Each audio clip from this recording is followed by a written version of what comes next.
Hoje nós vamos conversar sobre diabetes tipo 2 e exercícios físicos. Meu nome, como você pode saber, é Daniel Coriolano. Eu tenho residência médica em Medicina de Família e Comunidade. Para você ter acesso a outros conteúdos, entre lá no meu site danielcoriolano.com.br. Eu gosto muito da telemedicina, ela nos possibilita compartilhar o conhecimento, levar informação aos mais distantes locais. E hoje, especificamente, compartilhar um conhecimento que eu considero de extrema importância para os médicos de família, para os residentes, para os estudantes que pretendem indicar o exercício físico aos seus pacientes. Então vamos lá conversar sobre essa variável aqui da nossa conduta médica diária. É comum que nós orientemos aos nossos pacientes que façam exercícios físicos, mas de uma maneira mais criteriosa, com mais subsídios teóricos, talvez não tenhamos tanta informação. E hoje, ao final deste encontro virtual, eu espero que você tenha subsídios teóricos suficientes para indicar com maior rigor o exercício físico para o seu paciente que tem diabetes tipo 2. E a diabetes tipo 2 é o tipo de diabetes mais comum, 90 a 95% dos casos. E ela está pautada, sobretudo, na resistência insulínica. Então o músculo tem menor sensibilidade em responder à ação da insulina e também existe uma compensação inadequada na produção das células beta-pancreáticas que produzem a insulina. Além de ter a resistência insulínica, pode haver também a redução da produção. Isso é uma informação que deve pautar o nosso conhecimento daqui para frente. Vocês já devem saber como se dá o diagnóstico da diabetes tipo 2, mas para que isso fique mais claro na sua mente, para que você relembre alguns conceitos, vamos lá. A glicemia de jejum acima de 126 é um critério diagnóstico com nível A de evidência. O teste de tolerância à glicose oral com 75 gramas do açúcar e a aferição da glicemia após 2 horas, se esse resultado vir acima de 200 mg por decilitro, também dizemos que o paciente tem diabetes tipo 2. Outro critério diagnóstico é a glicemia casual acima de 200, quando o paciente apresenta sintomas clássicos, aquela perda de peso sem uma dieta para aquilo, polidipsia, polifagia. A OMS também sugere o diagnóstico quando a hemoglobina glicada está acima de 6,5. Mas, como padrão ouro mesmo, nós devemos lembrar que a glicemia, o nível de glicose no plasma, é o melhor critério diagnóstico. Essas informações aí de como chegar ao diagnóstico devem ser mais bem detalhadas em outros momentos. Hoje, especificamente, vamos falar sobre exercício. Mas para que você saiba que existe alguma variação nos resultados, ele deve ser pautado em alguns critérios de qualidade do laboratório. Por exemplo, ao colocar o sangue aferido do paciente nesse tubo de ensaio, existe um certo cuidado. Existem tubos de ensaio de vários ml, 5, 7, 10 ml. Nesse tubo de ensaio existem 2 produtos que vão ser essenciais na análise da glicemia. O primeiro deles é o anticoagulante. Então, normalmente tem o EDTA. Ele tem pouca repercussão na degradação da glicose, que vai estar lá no seu sangue quando colocar no frasco. E também pode ter a heparina, que é outro anticoagulante que não tem interferência sobre processos de degradação da glicose dentro do frasco. Ele existe em uma quantidade suficiente para a quantidade de sangue indicada que deve ser colocado. Se o frasco é de 5 ml, ele tem uma quantidade suficiente para não deixar coagular 5 ml de sangue. Outra substância que tem lá no frasco também é lembre-se desse nome, fluoreto de sódio. Essa é uma componente que vai impedir que haja degradação da glicose, portanto, é um antiglicolítico. E isso é especialmente válido saber porque deve-se colocar a quantidade suficiente de sangue, os 5 ml se for o caso. Quando se coloca mais ou menos dentro do tubo de ensaio, a quantidade de 20 a 30 mg que tem lá do fluoreto de sódio não vai ser suficiente para impedir a degradação do açúcar que vai estar lá no plasma. e isso vai comprometer o resultado do exame. Outra informação também que nem todos podem saber ou então podem não lembrar é que o teste oral de tolerância à glicose com 75 gramas, na verdade, é um teste feito com 1,75 gramas do açúcar por quilo. Ou seja, todas aquelas pessoas acima de 42 quilos fazem o teste com 75 gramas. Agora, se houver menos de 42 quilos, deve ser adaptado a quantidade de açúcar. E eu sei que muitas vezes isso não é feito. Eventualmente, nós atendemos pacientes com menos de 42 quilos e solicitamos o teste oral de tolerância à glicose e talvez não tenhamos tanto cuidado para analisar esse tipo de resultado. Mas agora, você que está aqui acompanhando, sabe que deve ter uma visão mais crítica na análise dos resultados laboratoriais. Mas nós, que trabalhamos na atenção primária, na medicina de família e comunidade, não precisamos chegar a um diagnóstico lá no papel para que possamos implementar condutas de prevenção de doenças, de promoção de saúde. E isso eu estou falando do exercício físico. Não vamos esperar o nosso paciente chegar ao diagnóstico de diabetes para que nós possamos utilizá-lo como uma ferramenta terapêutica, indicar como uma ferramenta terapêutica. O exercício físico tem forte influência na prevenção primária, evitar que o paciente chegue ao diabetes, ou prevenção secundária, evitar complicações, e tem ação até mesmo na prevenção terciária, que é quando a gente vai reabilitá-lo para que possa exercer as suas funções habituais de vida. Esses são os tubos de ensaio que eu citei, existe de 5 ml até muito mais que isso. E a quantidade de sangue que tem que ser colocado aí deve respeitar o valor máximo indicado no tubo de ensaio. Caso contrário, os resultados laboratoriais não terão qualidade. Lembre-se de uma coisa: existem fatores genéticos e ambientais relacionados ao surgimento da diabetes tipo 2. Os fatores genéticos, embora não bem elucidados ainda, a gente vai deixar um pouco de lado. Mas os fatores de risco já são bem conhecidos: idade, obesidade, inatividade física. Mas lembre-se de uma coisa: fatores de risco não são fatores determinantes. É possível que você conheça algum paciente com idade avançada, com obesidade ou sobrepeso, ou um paciente sedentário que não tem diabetes tipo 2. Então não é porque tem os fatores de risco que tem que ter a doença. A imagem aí exemplifica. Não é porque ele está em uma situação vertical que ele vai cair. Tá bom?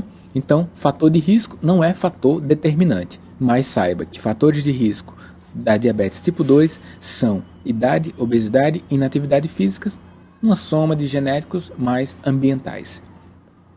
Quando a gente se depara com um paciente com diabetes tipo 2, nós também temos que ter alguns objetivos para o tratamento desta pessoa. Existem alguns parâmetros já propostos pela Sociedade Brasileira de Diabetes, por algumas diretrizes e diversos estudos de revisão. Existe bem estabelecido de que a concentração ótima de glicose deve ser alcançada. Existe também bem estabelecido que o índice de massa corporal com a menor quantidade de gordura possível também é um bom critério e um bom objetivo a ser alcançado. O controle pressórico também deve ser buscado, uma vez que não devemos ter novos fatores de riscos para eventos cardiovasculares. Então, hipertensão, pressão arterial não controlada, como evento de risco para eventos cardiovasculares, como fator de risco, não queremos que mais esse fator se some. E, logicamente, além dos parâmetros propostos em tabelas, perguntar ao paciente como está a sensação de qualidade de vida. Não adianta ter uma insulinização plena, várias picadas ao dia, uma alimentação que o paciente não gosta, para tudo isso para controle glicêmico, se o paciente não tem uma sensação de melhor qualidade de vida. Então, levemos em consideração também esse critério subjetivo. Existe já bem estabelecido nas nossas mentes a esteatose hepática. Então, aquele paciente obeso tem uma certa concentração de gordura intracelular nas células hepáticas. O que talvez todo mundo ou poucas pessoas saibam é que existe também uma situação chamada de mioesteatose. Essa mioesteatose, que é a penetração de gordura no tecido muscular, faz com que haja o aumento da resistência insulínica. É um termo pouco utilizado nos livros de clínica, nos livros de medicina de família mesmo. No entanto, no livro de medicina de esporte, a gente pode encontrar esse termo mioesteatose. Então, além da penetração de gordura no tecido hepático, existe a penetração de gordura no tecido muscular. Esse tecido muscular que vocês estão vendo aí no slide não é um corte anatômico humano, pois eu não encontrei um corte humano. Isso aí é o baby beef. Vocês devem conhecer aí, já devem ter possivelmente até comido. Então existe uma forte penetração de gordura no tecido muscular, o que facilita o aumento da resistência insulínica, consequentemente diabetes tipo 2. Lembre-se que nós temos critérios, nós temos objetivos terapêuticos que as diretrizes propõem, mas não encare as diretrizes como trilhos fixos que você não pode mudar de caminho. Encare as diretrizes como trilhas para que você chegue a uma dada situação que conduza com melhor qualidade ao seu paciente, mas que variações do que dizem as diretrizes, você pode também seguir e ter essa permissividade. Mas existe uma concentração ótima de glicose plasmática que eu vou já apresentar para você. Uma boa lipidemia está fortemente associada com o melhor controle glicêmico, o controle pressórico para não somar fatores de risco e a melhor sensação de qualidade de vida. Lembre-se dessas metas glicêmicas conforme a Sociedade Brasileira de Diabetes. A glicemia de jejum, como meta, deve ser alcançada ao ter menos de 100 mg por decilitros ao jejum. Pré-prandial, o ideal é que fique sempre menos que 130 e pós-alimentação até 160, segundo a SBD. Existe outra sociedade que diz que até 180 pode ser permitido. E a hemoglobina glicada buscar porcentagem menor que 7%. Vamos lá adentrar um pouco mais sobre a influência do exercício físico sobre a diabetes tipo 2. E eu pergunto, melhores níveis de atividades físicas estão relacionados com a prevenção da diabetes tipo 2? Essa é uma pergunta que já fizeram há alguns anos atrás e a resposta é que a resposta ao exercício físico, a sua redução da glicemia é conforme realmente o nível de atividade física. Então, quanto mais atividade física, melhor controle glicêmico. Isso existe vários critérios para que não haja lesão, logicamente. Mas quero trazer para vocês aqui o primeiro estudo que tentou elucidar esse questionamento. Esse estudo foi feito na cidade de Nanquim, na China. Lá tem um pouco mais de 1 milhão de habitantes e selecionaram de 33 unidades de saúde inúmeros pacientes, bastando ter acima de 25 anos. Pegaram esses pacientes e fizeram um acompanhamento por 6 anos. Um grupo controle, um grupo que fez dieta e atividade física, outro grupo que fez apenas dieta e outro apenas os exercícios físicos. Após 6 anos, vamos ver qual o resultado que o grupo de estudo chegou e se realmente o exercício físico ou a dieta, ou seja, as mudanças de estilo de vida, repercutiram sobre o surgimento ou não da diabetes tipo 2. Este foi o resultado. A incidência da diabetes tipo 2, após 6 anos de estudo no grupo controle, ou seja, naquele grupo que não foi feito nenhuma intervenção, foi de 67,7%. Aquele grupo que fez exercício físico, 41%, dieta, 43%, exercício mais dieta, 46%. Percebam que a incidência da diabetes tipo 2 no grupo que teve mudança de estilo de vida foi menor do que no grupo controle, portanto, benefícios com a mudança de estilo de vida. Pegaram um grupo e fizeram uma certa estratificação por IMC e pegaram aqueles que tinham glicemia alterada, para ver se realmente o exercício, a mudança de estilo de vida, dieta também, teve repercussão. Então, o exercício físico preveniu em 46% dos casos aos pacientes que chegassem até diabetes. Apenas a dieta preveniu em 31% e a dieta mais exercício em 42%. Vocês podem estar se questionando aí que quando faz exercício previne mais do que quando faz dieta e exercício? Bem, esse foi apenas o resultado do trabalho.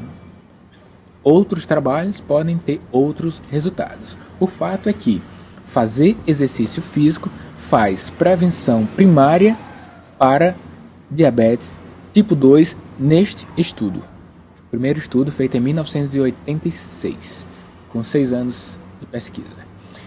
Percebam o seguinte, é comum que nós falemos sobre a influência do exercício sobre a diabetes tipo 2, mas que tal falarmos um pouco sobre a influência da diabetes tipo 2 sobre o exercício?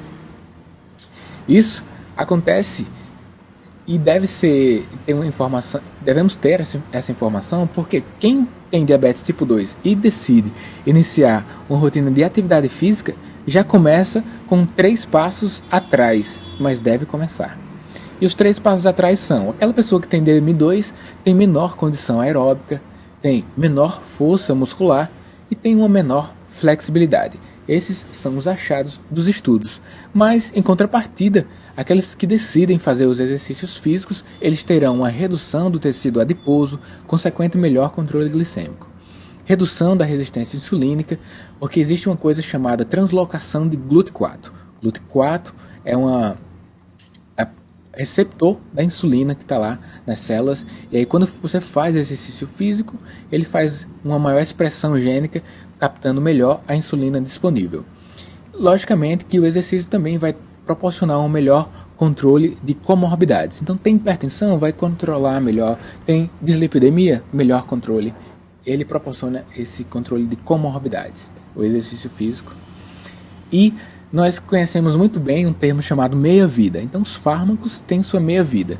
Por exemplo, os utilizados para o controle da glicemia têm uma meia-vida de 8 até 24 horas. Esse é o efeito hipoglicemiante de alguns fármacos. Já o exercício também tem o seu efeito hipoglicemiante. Agora, seu efeito hipoglicemiante é muito mais prolongado do que os dos fármacos. O efeito hipoglicemiante do exercício físico pode durar de 24 a 72 horas.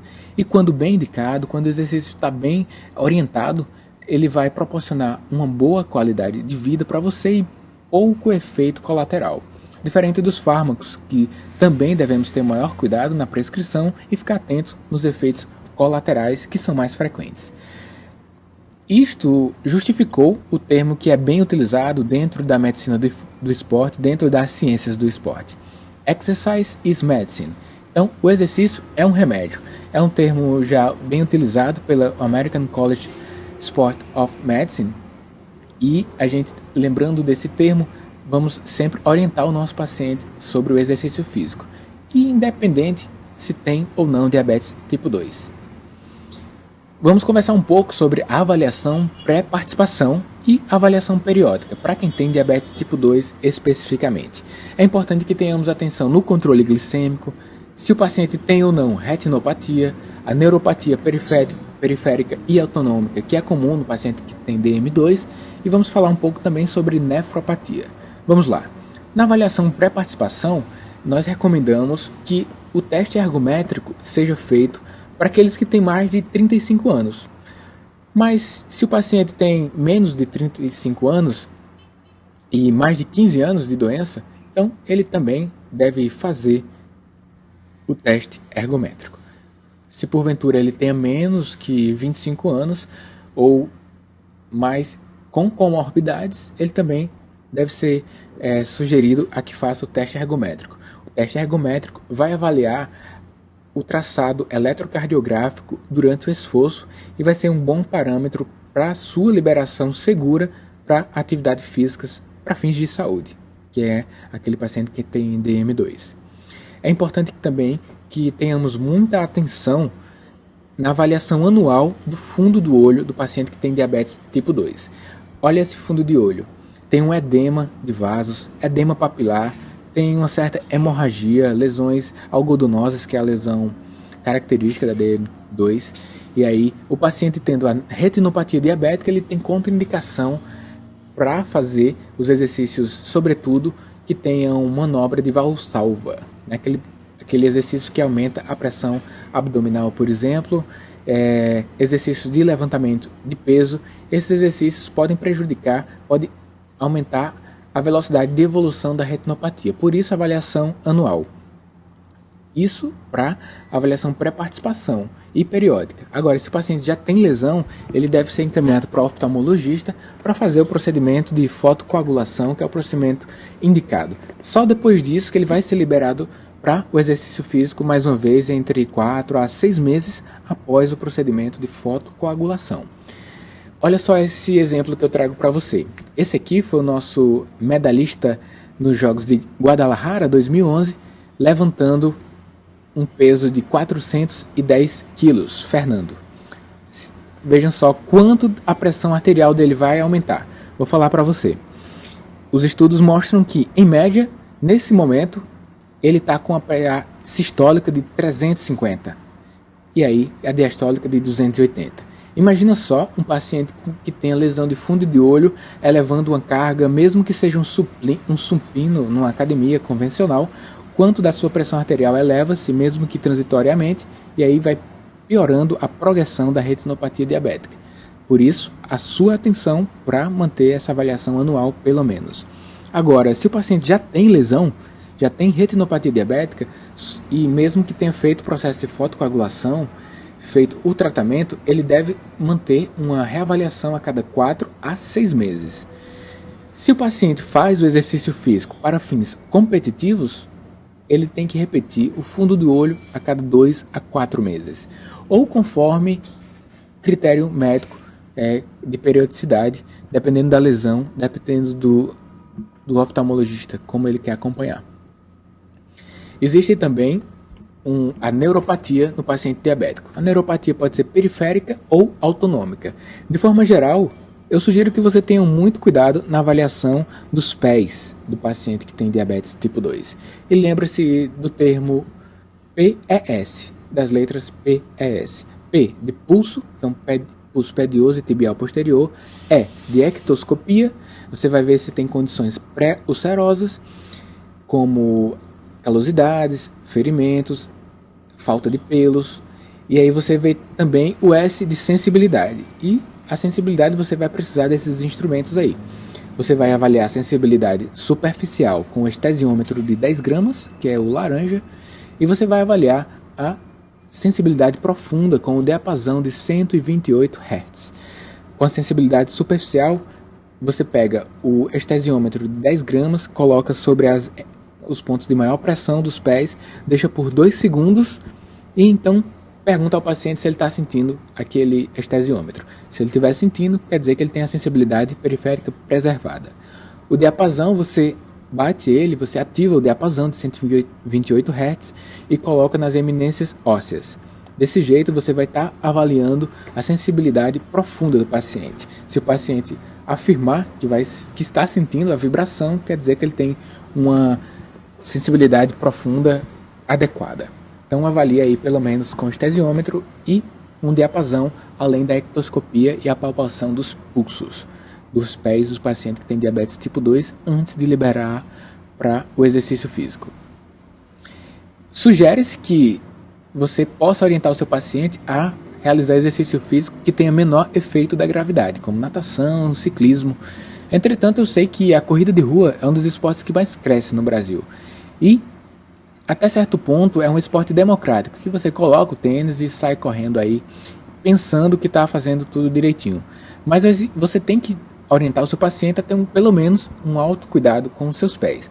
Orienta ele para avaliar esses pés eventualmente, ver se não apareceu algum ferimento, alguma lesão durante o seu exercício, para que, ao menor sinal, procure o serviço de saúde para que seja corretamente tratado.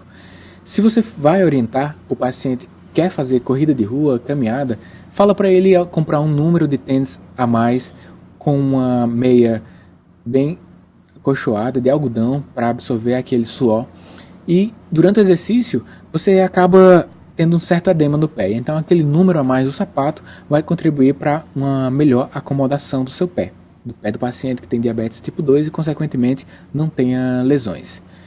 Existe a neuropatia autonômica, e isso faz com que haja uma resposta cronotrópica baixa. Ou seja, o paciente aumenta o nível de atividade física, aumenta a demanda cardíaca, e esse suprimento de sangue para os tecidos talvez não não seja bem respondida porque existe uma baixa resposta cronotrópica. Também existe uma termorregulação prejudicada, então aqueles pacientes que optam por fazer exercícios físicos em momentos do dia em que está quente ou em locais pouco arejados, eles vão ter baixa sensibilidade à realização do exercício. Ele vai ter um calor mais excessivo do que outras pessoas, uma vez que essa desautonomia, essa neuropatia autonômica, faz com que haja uma menor termorregulação no paciente que tem diabetes. É importante, então, que você fale para o seu paciente que tenha cuidado na escolha do horário do dia, então logo cedo ou então na noite mesmo, para que ele não sofra as consequências dessa termorregulação prejudicada. De forma geral, a hidratação deve ser orientada com 100 ml de água a cada 15 minutos, mas lógico que isso é muito variado. Isso vai depender da quantidade de tempo do exercício, da intensidade do exercício, enfim, é bem variável, mas de forma geral você pode sugerir que faça 100 ml de líquido a cada 15 minutos de exercício. Assim mantém uma regulação térmica moderada e uma hidratação adequada. E a nefropatia? Conversar um pouquinho sobre isso porque é uma dúvida comum. Aquele paciente que começa uma rotina de exercício físico, depois está lá apresentando uma microalbuminúria. E aí se pergunta, há um agravamento da nefropatia durante o exercício? Bem, a microalbuminúria que acontece naqueles pacientes que mantêm uma rotina de exercícios físicos regulares é decorrente mesmo do exercício e não se configura um agravamento da nefropatia. Pelo contrário, o melhor controle glicêmico, o melhor controle pressórico que o exercício vai proporcionar, vai fazer com que haja uma menor velocidade de progressão da nefropatia, se porventura o paciente tenha, ou vai retardar bastante o surgimento. São 3 tipos de exercícios físicos que, idealmente, os pacientes que têm diabetes tipo 2 deveriam fazer. Os exercícios aeróbicos, que é de intensidade moderada e um tempo prolongado, os exercícios de peso, visando a hipertrofia, e os exercícios de flexibilidade, uma vez que os pacientes são mais sedentários, com menor flexibilidade, então deve treiná-las também.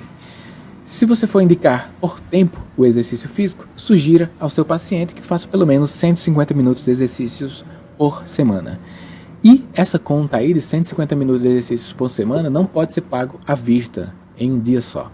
Sugere-se que divida esses 150 minutos em pelo menos 3 sessões durante a semana. Isso vai fazer com que se estabeleça aquele efeito hipoglicemiante do exercício físico que dura de 24 a 72 horas. Dizer ao paciente que não passe mais de 3 dias sem fazer o exercício físico, porque é a dose dependente. Lembre-se disso. Se o paciente quiser fazer exercícios intensos, está muito em moda hoje o CrossFit, o HIIT, então ele pode fazer exercício intenso em menor quantidade de tempo, logicamente com cuidado adequado de temperatura do ambiente. Quanto mais intenso o exercício, mais rápido a temperatura corporal vai se elevar mais rápido também. Então, cuidado adequado no calçado, na hidratação e na eventual reposição de carboidratos. Se o exercício for muito intenso, o consumo mais rápido de glicose, ele vai necessitar de repor carboidratos. Exercícios com peso são essenciais para os pacientes que têm diabetes tipo 2 com vista na hipertrofia. Então o paciente tem que aumentar a massa muscular, isso vai ser sinônimo de saúde para ele. O aumento da massa muscular vai aumentar a expressão gênica do GLUT4, vai aumentar a superfície de contato e vai melhorar a utilização da insulina que tem disponível no plasma. E exercícios de flexibilidade, sempre que possível, também deve ser inserido na sua rotina de treinamento, de preferência uma sessão específica para flexibilidade. Vou fazer algumas considerações sobre algumas classes de fármacos que são utilizados em alguns pacientes que têm diabetes tipo 2. Eventualmente você pode ter um diabetes tipo 2 que tem uma hipertensão e quem sabe ele chegou até você com a prescrição de beta-bloqueador. Lembra que existe já uma desautonomia com uma resposta reduzida à necessidade quando o coração é requisitado por bombear mais sangue? Isso é a desautonomia. Então, se você prescreve ainda beta-bloqueador, aí você contribui ainda para o cronotropismo ser reduzido. Você contribui também para reduzir a percepção da hipoglicemia, uma vez que os beta-bloqueadores reduzem também o tremor periférico, que é um sintoma da hipoglicemia. Os diuréticos, quando utilizados nos pacientes que têm diabetes tipo 2, eles podem facilitar a desidratação e levar a um certo distúrbio eletrolítico. As estatinas e os fibratos, como você sabe, podem induzir a rabdomiólise, a depender da dose, a depender da individualidade biológica. A alta temperatura pode também, e aí o paciente diabético já tem uma termorregulação inadequada, e o exercício físico, a depender do tempo, também acaba desencadeando. Então você tem vários fatores de risco para rabdomiólise, e aí você pode promover uma lesão renal. Então ficar atento ao uso das estatinas daquele paciente que tem realizado exercícios físicos, e aí vamos ficar bem atento à intensidade. O AS eu coloquei para que você fique atento tanto para o paciente que tem diabetes tipo 2, quanto para qualquer outro paciente que faz exercícios que podem repercutir com lesão traumática. Então o paciente, se utiliza AS, dependendo também da quantos miligramas, ele tem uma redução da coagulação. Então se ele tem um corte no exercício, um trauma, ele vai ter uma maior facilidade de sangramento. Então apenas para que você lembre dessa informação. Para que o exercício físico seja realizado de maneira segura, idealmente o paciente tem que estar com a glicemia acima de 120 logo antes do exercício físico. Se ele tiver com a glicemia acima de 250 e não tiver nenhum sintoma, até ele pode fazer também o exercício físico. Agora, se ele tiver com a glicemia entre 250 e 300 e mais sintomas de descompensação diabética, então ele deve ser encaminhado para o serviço de saúde e não deve ser permitido a realização do treino. Aqueles pacientes com a glicemia menor que 50, ele está com hipoglicemia, deve ser oferecido carboidrato de rápida absorção e reavaliado em 15 minutos. Então você dá para ele de 20 a 30 miligramas do carboidrato. Você pode ver o índice de carboidrato nas tabelas nutricionais, ou também existem os compostos de carboidrato de rápida absorção disponíveis para venda. Aqueles pacientes que têm uma glicemia de 50 a 75 miligramas, ele deve receber pelo menos 15 gramas do carboidrato de rápida absorção e ser reavaliado em 15 minutos. A cada 15 minutos, se não houver uma melhora da glicemia, você oferece mais 15 gramas de carboidrato e avalia em 15 minutos. Essa é a regra dos 15, conforme a Sociedade Brasileira de Diabetes. O ideal é que o paciente mantenha uma glicemia de 100 mg ali em média durante o exercício físico. Se ele é tratado com insulina ou secretagogos, como a glibenclamida, aí você tem que repor pelo menos 10 gramas do carboidrato a cada hora de treinamento, que é a velocidade de degradação. Lembra também que se for mais de uma hora de exercício físico, aí você deve repor o carboidrato, principalmente se for tratado com metformina, dieta e exercício, e aí você tem uma atenção maior de que a concentração do carboidrato que você vai oferecer deve estar entre 6 a 7% da solução. Existem já alguns compostos líquidos que têm essa concentração de glicemia entre 6 a 7%, isso facilita a absorção da glicose, certo? Vamos lá falar um pouquinho sobre os cuidados na prescrição da insulina. Então, aquele paciente que utiliza insulina rápida, por exemplo, a regular, a depender do nível de atividade física que ele vai desempenhar, você tem que reduzir a dose. Imagine o seguinte: o paciente seu utiliza normalmente 10 unidades de insulina regular às 7 horas da manhã e ele vai hoje treinar às 8 horas. Então, ou seja, 60 minutos antes do exercício, você vai reduzir em 50% a dose. Em vez de tomar 10 unidades, vai tomar 5. Se for 30 minutos antes do exercício, a aplicação, você dá 6, arredondando aí, tá bom? Então, percebam essa tabela e adapte a dose da insulina regular antes da atividade física, conforme o treino, se é leve, moderado ou intenso. É importante fazer essa adequação sob o risco do seu paciente ter hipoglicemia. O ideal é que não aplique próximo aos grupos musculares que vão ser utilizados. Se o paciente vai correr, sugiro não aplicar nas coxas. Se vai fazer muitos abdominais, não aplica na região abdominal. Se vai treinar membro superior, não aplica em região de membros superiores. Então, só para que você aplique distante do membro onde vai ser mais requisitado durante a atividade física. Essas são as regras básicas de tudo que nós conversamos hoje. Praticar pelo menos 150 minutos de exercício por semana, de moderado, ou 75 se for intenso. Incluir métodos de hipertrofia muscular. Sempre ter por perto um cartão que identifique o paciente que tem diabetes tipo 2 para que, se alguém precisar manter os primeiros socorros, ter essa informação.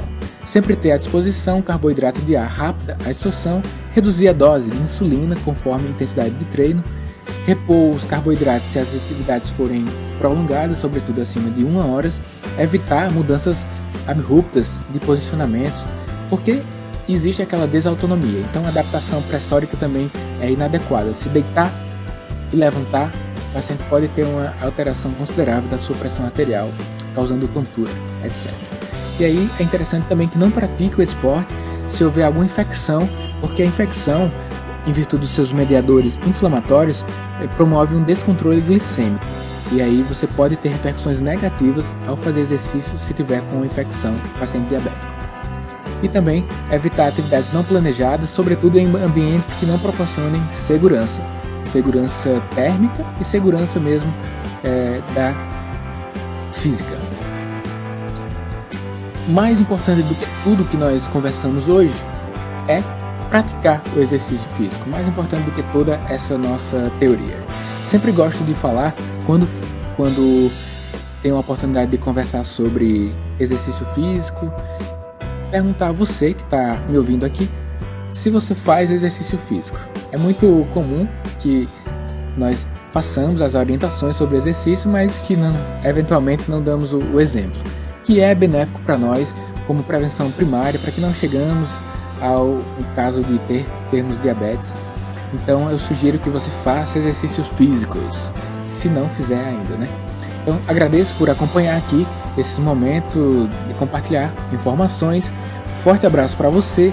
Se quiser ter mais informações, entre lá no meu site danielcoriolano.com.br. Sempre um prazer compartilhar a informação com você. Deixa lá a tua opinião. Um forte abraço e até uma próxima oportunidade.